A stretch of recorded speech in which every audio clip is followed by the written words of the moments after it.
bom dia. Quem ganha quando o poder público investe em aprimoramento e qualificação da gestão? Nesta semana em Brasília, administradores públicos de todo o país se reúnem para discutir e trocar boas experiências. Minas Gerais participa do encontro e irá apresentar 28 projetos. Hoje nós vamos conhecer algumas dessas ideias. E nós vamos falar também sobre o livro que conta a trajetória dos nomes que fazem e fizeram a história do rádio esportivo mineiro. Aqui no estúdio nós começamos a nossa conversa com a Adriana Ricieri Brito, que é subsecretária da Gestão da Estratégia Governamental da Secretaria de Planejamento e Gestão de Minas Gerais. Adriana, seja bem-vinda, um bom dia. Bom dia. Expectativa de mais um congresso, mas a minha primeira pergunta era um pouquinho mais ampla. Eu perguntei para o nosso telespectador quem ganha quando vocês aprimoram e buscam sempre qualificar os gestores. A resposta é muito óbvia, mas é bom a gente enfatizar. Por favor. A resposta é cidadão, né? Então, quanto mais a administração pública aprimorar os seus processos de gestão, buscar novas práticas, profissionalizar, né, o serviço público, né, melhor os serviços são prestados, né, melhor a efetividade das políticas públicas, né, e isso chega com mais qualidade para o cidadão. Então, quem ganha, no final das contas, e ele é o nosso principal foco, é o cidadão. Agora, a administração pública é muito diferente da administração, por exemplo, dos negócios. A gente está aí, os nossos empresários, comerciantes, pensam, eu conduzo as minhas coisas com muita segurança, mas administrar um estado, um município, é muito diferente. Eu acho que em termos de administração não é tão diferente assim, né? Lógico que, e cada dia mais as técnicas de administração se aproximam mais do público do privado, né? O público tem incorporado muitas práticas de gestão do privado, então... Que eu acredito que evolui com um pouco mais de rapidez, então né? Isso se aproxima mais. Agora, a complexidade do público é muito grande, né? Assim, no privado, a questão da cultura de gestão, ela já é internalizada, né? Quem estabelece qual que é a cultura normalmente é o dono da empresa, né? Quanto na administração pública, quem determina qual é a cultura é o servidor público, né? Então isso torna muito mais complexo, muito mais desafiador para o gestor público conduzir, né, a gestão e as políticas públicas que ele se propõe. E o desafio maior também é da própria legislação em si, não vou dizer como do ponto de vista negativo, muito antes pelo contrário, aquilo que norteia, que conduz a atividade, é muito regulado. É muito regulado, né? A gente tem que seguir regras e legislações muito bem claras, muito específicas, o que o privado não tem tanto essa restrição, né? Então, é necessário, né? A gente precisa ser regulado e a gente é controlado por vários órgãos de controle para que a gente possa garantir o efetivo uso do recurso público, né? Agora, especificamente sobre o Congresso, Minas Gerais está apresentando aí 28 boas práticas, só da CEPLAG são 17. Sim. Que tipo de projeto é esse, assim? Que tipo de ideia? Fiquei curioso, para a gente levar para compartilhar com outros secretários. Bom, eu posso destacar aqui 3 práticas, né? Amanhã a gente tem um painel específico sobre inovação na gestão pública, né? E dentro desse painel a gente tem 3 projetos que já conseguiram bastante resultado positivo no âmbito do governo, né? Um deles é o governo sem papel, né, que é para a gente tentar diminuir ao máximo aí o trânsito né, a utilização do papel, né, a gente usa muito papel. O meio ambiente também agradece. O meio ambiente agradece, né, o tema do Congresso esse ano é a gestão pública sustentável, né, então quanto mais práticas a gente desenvolver nesse sentido, melhor, né, então a gente tem trabalhado nos nossos sistemas internos para que a gente possa transitar todos os documentos e todos os processos de forma eletrônica, diminuindo assim, rápido, né, o volume de papel. Um outro projeto é o Centro de Serviços Compartilhados, né, que dentro do governo do Estado, no âmbito do governo do Estado, vai centralizar em um único espaço, em um único departamento, todas as atividades de área meio do Estado, né?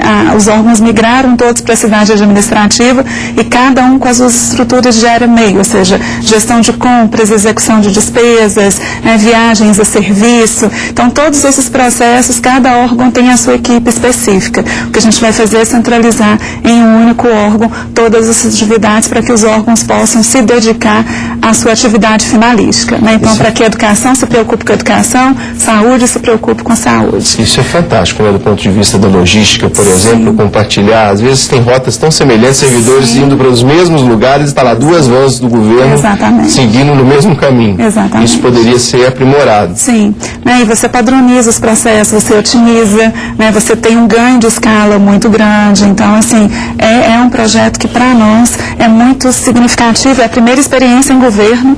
Não existe governos no Brasil com essa iniciativa. A gente foi buscar fora experiências que pudessem nos auxiliar na implementação desse projeto. Então é um projeto e ele entra em operação agora em junho, no final de junho desse ano. Então já está pertinho. Então está pertinho.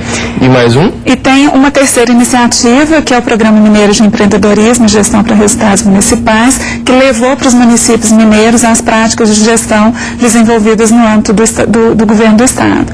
Né? Então nós traduzimos todos os conteúdos de gestão, né, para a linguagem do município, para que ele pudesse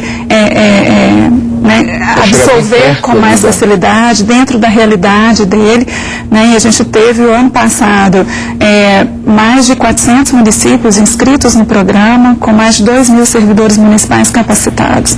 Né, foi uma capacitação em EAD, né, por meio da plataforma de ensino à distância, e esse ano agora a gente está rodando a segunda etapa, né, com mais de 200 municípios e quase 3.000 servidores sendo capacitados.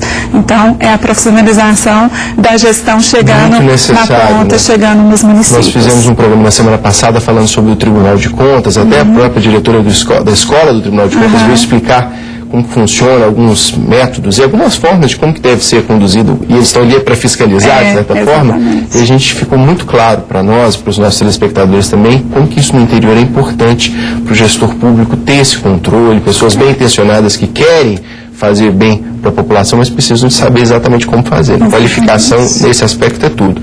Mas inovação também é.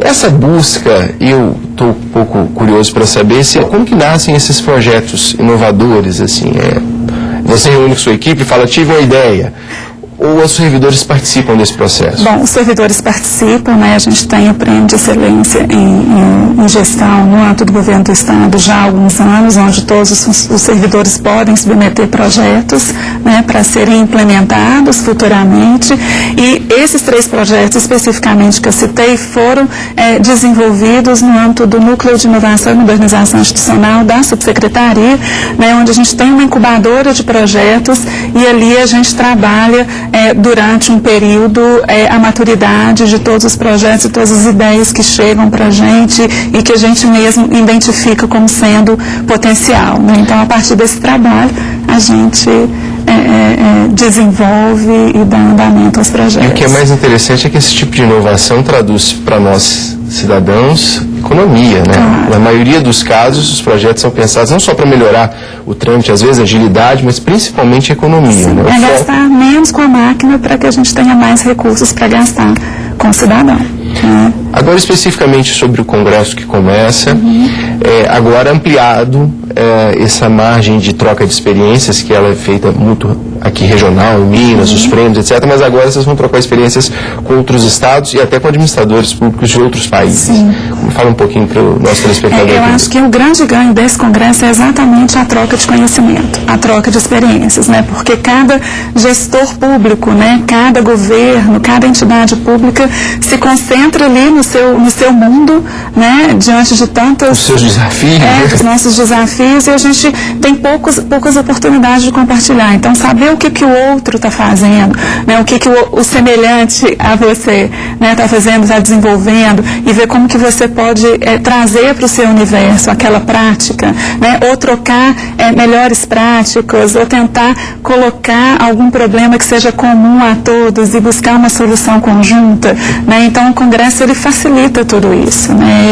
Ele proporciona esse momento. Então, ele é muito rico nesse sentido. No caso, por exemplo, o Estado também está oferecendo seus projetos, mas está de olho em boas práticas? Vocês vão com um olhar um pouco assim, com a lupinha procurando? Sempre. A gente está sempre observando e vendo o que outros governos estão fazendo, né, outras entidades públicas, não só no Brasil, como fora também.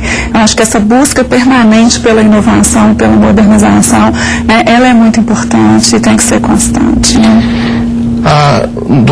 Esse atual momento nosso da administração pública no Brasil, se comparado a outros países democracias mais maduras e governos mais estáveis, vamos dizer. O nosso tem muito pouco tempo que a gente alcançou isso. Nós estamos em qual patamar, assim, de gestão pública? Dá para comparar? A gente está bem colocado? Eu acho que a gente está bem colocado mesmo. O ano passado, ano retrasado, por exemplo, a gente fez umas visitas de benchmark a 6 países diferentes.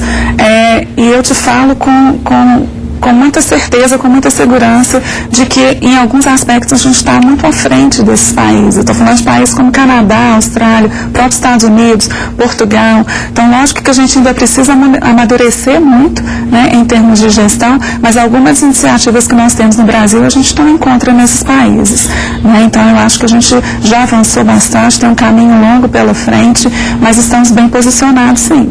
Nós temos uma pergunta aqui do Antônio Pinho, que é do bairro Emerlinda. Eu acho que ele é administrador público. Ele está de olho aqui, que ele está perguntando se o Congresso é aberto ao público e se há previsão de acontecer um em Belo Horizonte.